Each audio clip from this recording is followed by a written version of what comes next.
Today we're talking about red again. We're talking about when will red die.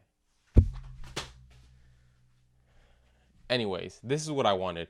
I talked about it on a previous video. We were talking about if yellow becomes, tier one, if Katakuri becomes the best deck in the set, then it's gonna allow people with kind of worse skill, I guess you could call it, to top and get higher placings from the luck factor. But at the end of the day, we're gonna talk about it here. Obviously, PPG's Knoxville Regional was this past weekend, and here's the top 32 overview. These are the lists. So 12 Newgate, 6 Law, 3 Rebecca, 3 Katakuri, 3 Croc, 2 Green Purple Dofis, a Zoro, a Black Luffy, and a Queen.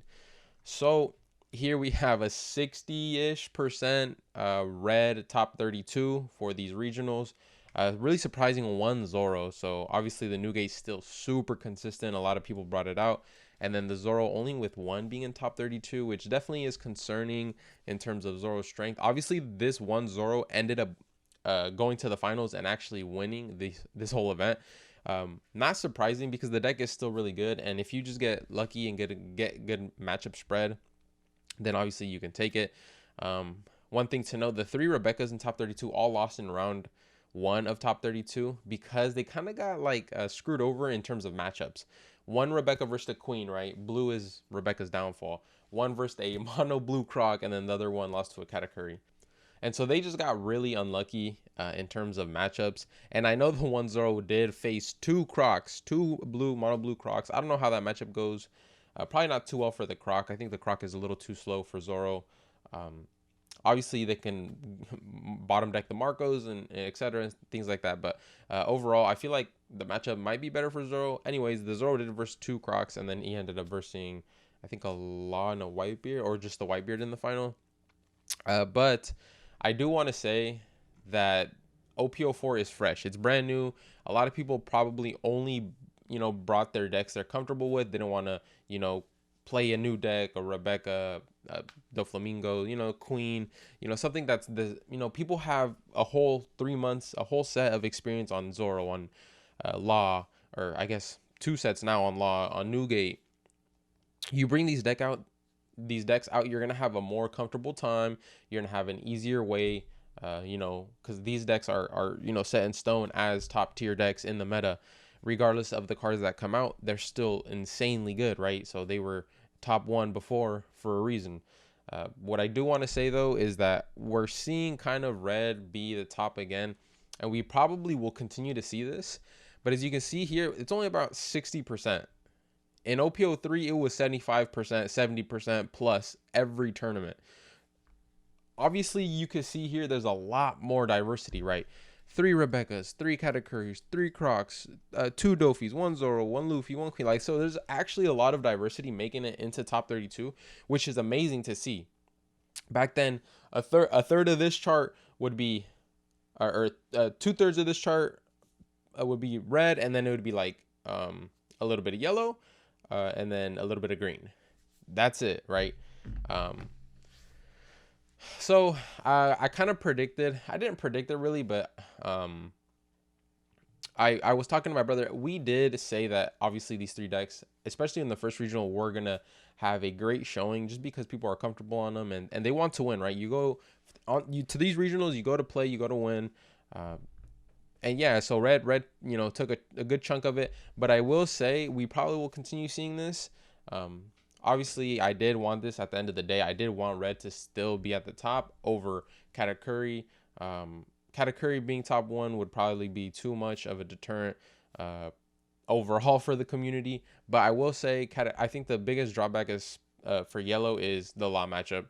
Law just destroys Katakuri. You have to get so lucky with triggers. You have to play insane and make no mistakes. If not, Law's just going to run you over. So there's a lot of decisions when it comes to that matchup. And in my personal opinion, I believe that Rebecca is a top 3 deck. Obviously, we only got 3 here, and none of them made it into top 16.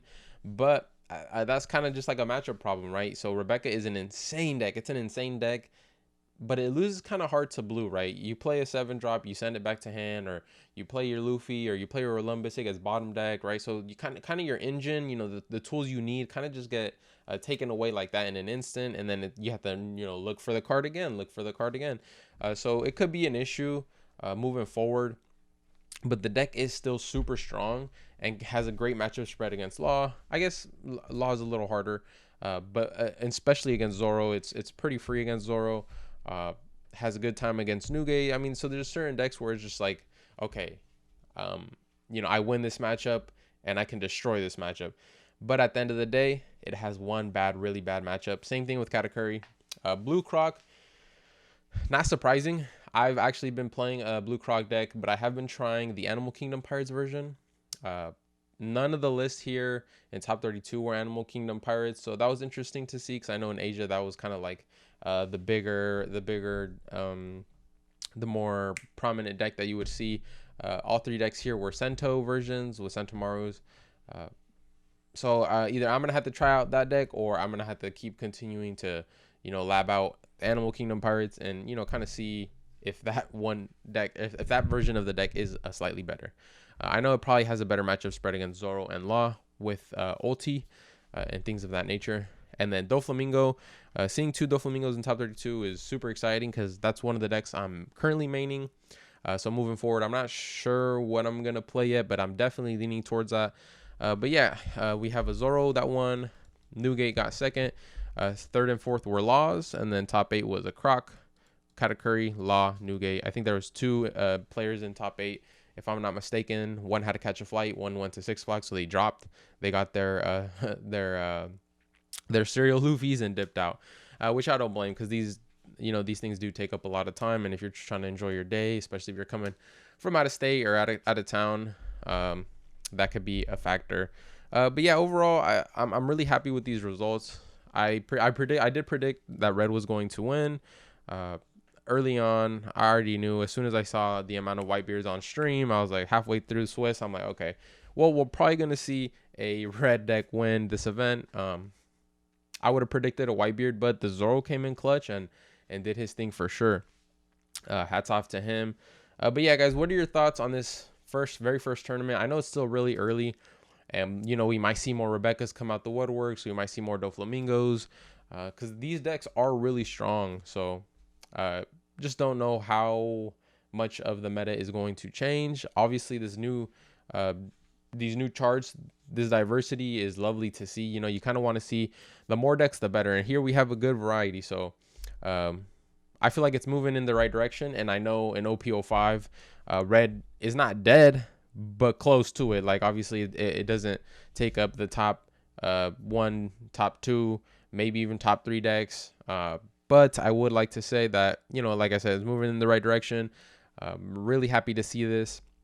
So let me know down in the comments below what your thoughts are about this tournament and about the meta and the direction it's headed in overall. Anyways, that is going to be the end of this video. Thank you guys so much for sticking until the end. Make sure to like this video, comment down below your thoughts, subscribe to our channel, and we'll see you guys on the next video. Peace. And tomorrow's video is going to be a tier list, an OP04 tier list at 11 a.m. PST, so stay tuned for that.